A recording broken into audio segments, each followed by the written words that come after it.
So I'm really happy to be here at Breaking Convention this weekend to present some of my data from my PhD, which I completed back in March. Today I'm going to be talking about an MDMA neuroimaging study that we carried out as part of my PhD. And in this study, what we were interested in was looking at how, seeing if we could characterize some of the well-known social and emotional effects of MDMA. And also through the neuroimaging component, perhaps seeing if we could see how, if we could use MDMA as a tool to investigate some of the neural underpinnings of these processes. And so I'm going to start by doing a very brief introduction to MDMA, because I'm sure where I am and with the audience, you probably know the effects very, very well. Then I'm going to introduce the field of social cognition, and then I'm just going to focus on one of the tasks that we use in the neuroimaging study. And I will present the data and give you some discussion around that data. So, as you know, MDMA is a compound which has been around for a very long time. It's been used in research for a number of decades. It came to notoriety in the popular culture through being the active ingredient of the recreational drug ecstasy. When people take MDMA, they report this great sense of euphoria, bliss, and also they talk about this very profound sense of increased connection to other people. Even if they're complete strangers, people seem to have more empathy, or they claim to have more understanding and connection to other people. In the brain, it acts to increase the synaptic availability of three neurotransmitters: serotonin, dopamine, and noradrenaline. The serotonergic effects are the most well-known and the strongest, in part because MDMA is also a direct agonist at the serotonin 2A receptor. So, in our study, we had 20 healthy male people come in and take part in a placebo-controlled, double-blind, crossover design study. And what this means is that each person came in twice. Half of them on their first session would take placebo, and then the second session take MDMA, and then the other half, the drug order was reversed. Like I mentioned, this is also a neuroimaging study, and so if you're interested, the scanning parameters are at the bottom there. So what is social cognition? At its core, social cognition is a collection of evolved mechanisms which enable us to navigate the highly complex social world that we live in. It includes things like emotional processing. So when I'm having a conversation with someone, normally just by looking at their facial expression, I can understand what they may be experiencing emotion-wise. I'll be able to see that they're happy, sad, fearful, or whatever. Also, there's something called theory of mind. Now, this is big in autism research because it's all about being able to infer the beliefs, intentions, and motivations of other people and understanding that those beliefs and intentions may be different from your own. Also, sometimes when I'm interacting with people, I have a real sense of exactly what they're feeling. I can feel what they're feeling. I have a real ability to put myself in their shoes sometimes, and this is known as empathy. So this is just a snapshot of some of the social cognitive mechanisms which we all have. And what I've been really interested in, and my PhD has been focused on, is an aspect of social cognition called social decision-making. So social decision-making is basically decision-making, but in the context of interpersonal interactions. And so that could be one-to-one interactions with someone or in large groups. And either consciously or subconsciously, when you're deciding how to behave in these sort of contexts, what you find is that there are a number of different concepts which start to be processed. So, for example, you might consider how much you trust that person, or how much they've cooperated with you in the past. Or if it's a complete stranger, then you might expect them to conform to certain social norms. And so there must be a mechanism in the brain which, if they act counter to those social norms, you somehow get a signal which is indicating that, and then that drives some sort of change in your own reciprocal behaviour. So a lot of this stuff has been researched using paradigms borrowed from behavioural economics. These paradigms model in different ways some of these social processes in the context of interpersonal interactions. And so what's really interesting here is that we might be able to use these paradigms to understand in a bit more detail the social effects of MDMA, but also, like I say, use MDMA as a tool to understand the neural correlates of some of these processes. And why this is important is because in recent years there have been a number of studies looking at psychiatric populations, looking at how some of these processes are altered. And these studies have included populations from depression, schizophrenia, and borderline personality disorder. And so maybe by investigating in the healthy population, we can start to understand what might be altered in psychiatric populations. So the task I'm going to present data on is the prisoner's dilemma. So the prisoner's dilemma has been around for decades, and in the game, it's a two-person game, an interactive game. And simultaneously, people are asked to either compete or to cooperate with their opponents. And then, once they've both made their decisions, they receive feedback on what the other player did. And they are given points depending on the combination of their responses. So, for example, this is the payoff matrix we used in our study. You can see that if both people cooperated, then they would get 90 points each. If both people competed, they would get 60 points each. But if one person cooperated and one person competed, then the cooperator would only get 30 points, while the competer would steal 120 points. And so it's clear that in an ideal world, the best thing for everyone to do is to go around cooperating all the time. But by doing so, you're opening yourself up to betrayal. And this is, you can see how this mimics certain situations in real life. And so what's interesting about this game is that it's one of the few of these paradigms where it's a true social dilemma, because the best thing for everyone, is not actually the economic rational choice. So according to economic theory, game theory, you should always compete when playing one of these games, because it's the only way to make sure you're not getting the lowest number of points possible. And this is true both in iterated games when you're playing with the same person multiple times, or in one-off games with complete strangers. So, well, what we do actually see though over the years is that people do have quite high rates of cooperation. So, we had people believe that they were going to be logging on to a shared network with other London universities, and that when they logged on, they would be connected with participants in other studies playing the same game. And then they would play multiple rounds with this player, and there would be 15 rounds in total, but they didn't know how many rounds there would be. And in each round, they had 3 stages. There was a decision stage, a feedback stage where they'd find out what the other player did and how many points they get, and then a trust rating stage where they were asked to rate their trust in the other player from 1 to 7.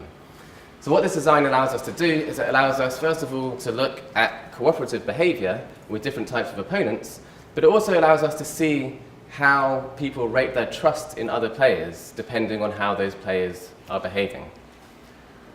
Unbeknownst to our participants, they were not really logged on to a shared network, they were not really playing real people, they were actually playing pre-programmed computer opponents. And this allowed us to manipulate the sorts of behaviours that they were going to come up against.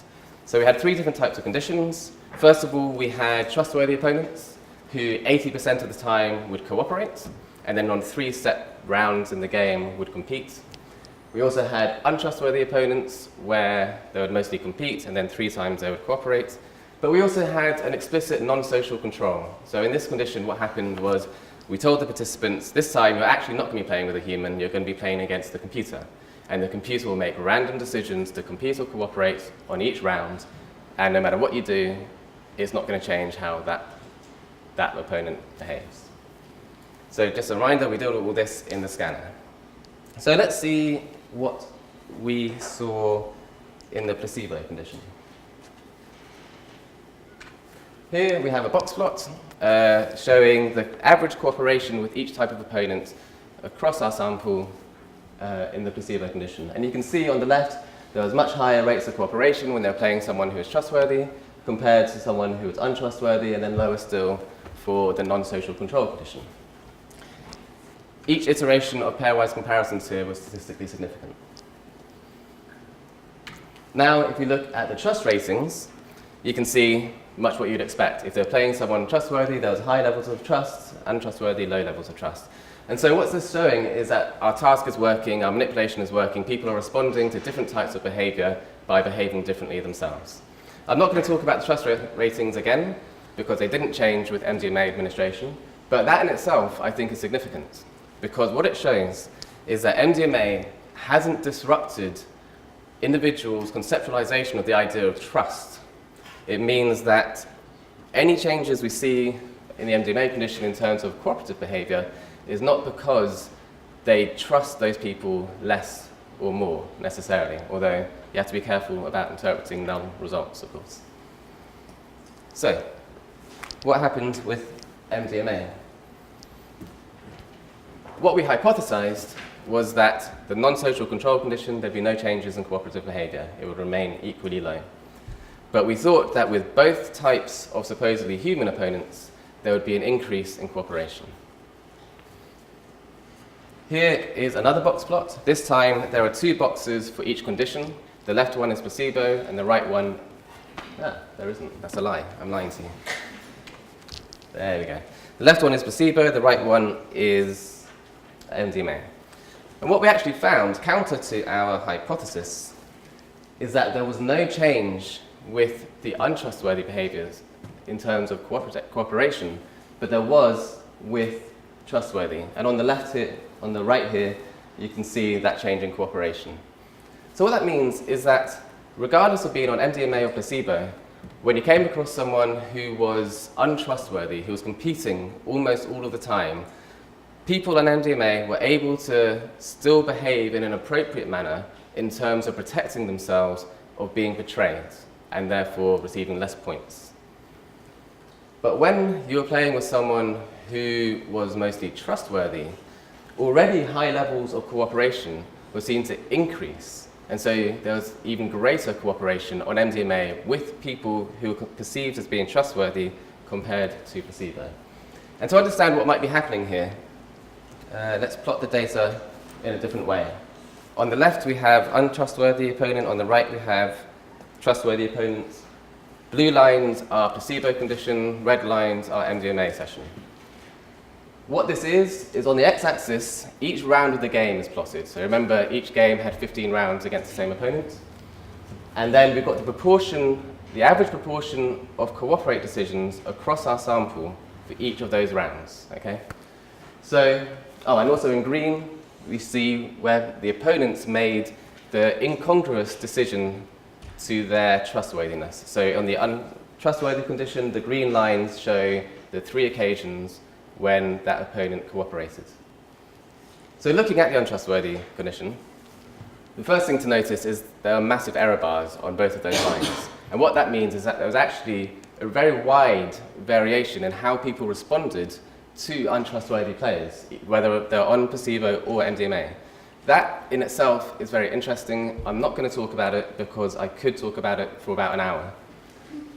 But what there is to take away from that, you can see those lines are very similar. There's a lot of overlap in the error bars, and that's why we're not getting a statistically significant effect of MDMA in that session. So now if we turn our attention to the trustworthy opponents on the left, first thing to see is that the red line is generally higher than the blue line. That's where we're getting our overall statistical result from. But what's really interesting, I think, is if you look at the blue line, every time when the opponent's cooperating, and every time the opponent competes, you can see on the next round there's a big dip in cooperation across our sample. And then it kind of recovers a little bit, then it hits a new compete, and there's a dip, and it recovers a little bit, and then there's another dip after a compete. That isn't seen as much on the MDMA session. In fact, with the first compete, it doesn't seem to change behavior at all. And then when it hits the second compete, it does dip, but that recovery of cooperation is greater and more rapid. This is easier to conceptualize using another graph, which is basically the same data, but I've taken away the error bars and I've put a regression line. So this is a line of best fit through the data points. And again, on the trustworthy condition, what you can see is that blue line, the placebo session, has a steep gradient showing this decrease in cooperation over the course of the game, whereas the red line is much flatter. And that is a statistically significant difference. And so this is really representing this greater and quicker recovery of cooperation, which you could conceptualize as something like maybe increased tolerance of untrustworthy behavior when people are generally trustworthy, or maybe a forgiveness, or just a general desire to rebuild a trustworthy, a cooperative relationship when you're on MDMA compared to when you are on placebo. So now I'm going to turn to the neuroimaging results. So there were 3 periods that each round. You remember there was the decision period, the feedback period, and the trustworthy period. The trust rating period. Our imaging results directly mirrored our behavioural results in that we only saw changes in brain activity when people were receiving feedback from trustworthy opponents. There was no change in activity for any of those periods when they were playing untrustworthy opponents. And so during that feedback, during the MDMA session, compared to the placebo session, there was increased activity in a number of areas which have been shown to be strongly implicated in various types of social behaviour in previous studies. These included the superior temporal cortex, which is kind of like here somewhere. Then there's the anterior mid-cingulate, which is down the middle of your brain. And then there's the posterior insula, which is a part of the brain which I can't really point to. So that's not the best slide to show these, but you get the idea that there are some changes. So to be able to interpret these results, it helps to look back at some previous research which have used similar types of paradigms. So let's first of all talk about the superior cortex, the superior temporal cortex. And this area is strongly implicated in theory of mind. Now you remember that I mentioned theory of mind is about the ability to infer the thoughts, beliefs, and intentions of another person, which is all well and good, but what does that actually mean in the context of one of these games, when your interpersonal interactions and your outcome depends on the combination of your responses? Well, back in the late 90s, Van Dijk and Van Winden created a computational model of some of these games, where they were trying to explain behavior in these games using mathematical parameters. And one of the parameters they came up with was this thing called a social tie. And with the social tie, the more social tie you have with an interacting partner, the more value you place on their outcome. And so not only do you care about your own, but you also care about what's happening to them. Nadej Bolt in Italy published a paper a couple of years ago where they did a neuroimaging study of a public goods game, which is very similar to the prisoner's dilemma, but in a large group rather just a one-to-one. And what they found that this social tie parameter, the change over the course of a repeated interaction was actually mirrored and changed in tandem with activity in the superior temporal cortex. So bringing this back to our data, you can see how if on MDMA there is this greater social connection to people, maybe what's happening is this differential processing of this social tie, which is in turn being influenced by your own valuation of the other person's outcome. And this ties in quite well with anecdotal reports where people really care about what's happening to other people when they're on MDMA. Of course, we didn't directly test this, but this does create a testable hypothesis that maybe we can start applying computational models like this to our data. In fact, we started a collaboration with Nadej to try and do just that. So now, switching to the posterior insula. The posterior insula is a region of the brain which traditionally is to do with monitoring internal vicarious responses. Not vicarious, visceral responses. But a lot of research has been coming out recently suggesting it has a role in social cognition. So using a different game, the Ultimatum Game, which I'm not going to go into the details of, but some researchers have had train people in reappraisal of other people's intentions. And so they had people go into the scanner, complete the task, come out of the scanner, then they train them to reappraise the intention and motivation behind other people's responses when they're interacting. Then they stuck them back in the scanner, got them to replay the game. What they found was that after the training, people actually behaved more cooperatively, or that game's equivalent to cooperativeness. And in tandem with that, they saw increased activation of the posterior insula. And so again, to bring it back to our data, maybe what's happening is there's some sort of differential processing of the motivations behind other people's behavior. And that is leading to this greater and quicker increase in recovery of cooperation. Again, not directly tested with our data, but generates a testable hypothesis. Switching back to the superior temporal cortex, previous studies, again looking at the prisoner's dilemma, and again very, very similar to it, have found that, again using computational modeling, they found that this region seems to change activity in line with some sort of strategic processing. So when people are considering how their own behaviour is going to affect the behaviour of their interacting partner, the activity in the superior temporal cortex seem to be directly linked or very closely tied to that kind of consideration. And again, you can see in the context of the prisoner's dilemma and MDMA, if perhaps they are considering they're with a trustworthy person, that person's occasionally competing, maybe they're thinking, if I stick with cooperation, I'll be able to change their behaviour and we can build up again this cooperative relationship. Now, nothing's ever easy, and so the chances are it's a mixture of all of these things, some sort of interaction. You can very easily see that if there's a greater social tie to the player, there could be greater reappraisal, which could lead to differential valuation of how your behaviour is going to affect those, all with the end goal is to maintain this level of cooperation, regardless of the occasional defection by the opponent. It's also important to notice that serotonergic effects, which MDMA has a lot of, has been related to just reward outcomes and valuation outcomes. And so it could be nothing to do with social processing at all. It could merely be that there's a differential consideration of reward. We did do a reward processing task or reward sensitivity task outside of the scanner.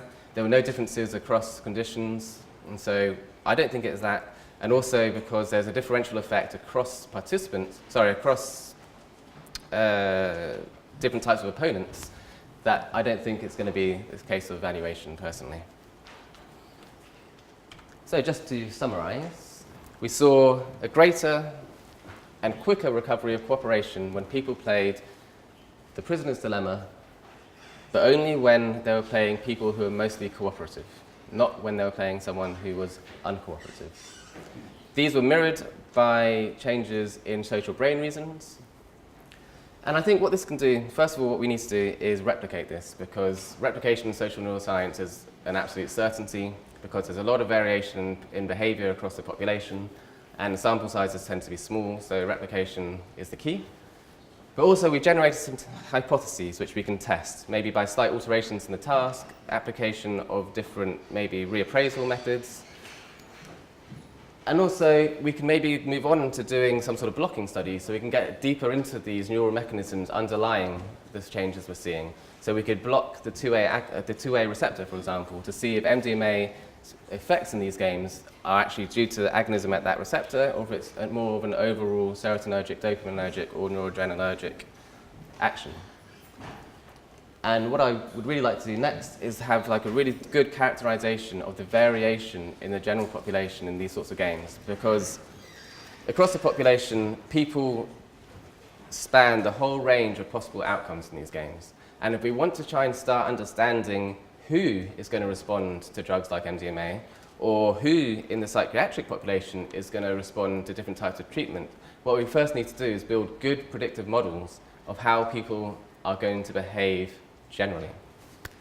So with that, I just want to thank my funders, the MRC and King's College. I want to thank my supervisors who did an incredible job at supervising me. And most of all, I want to thank everyone who took part in the studies in the course of my PhD. I know there are some of you in the audience. There are certainly a lot of you wandering around this building.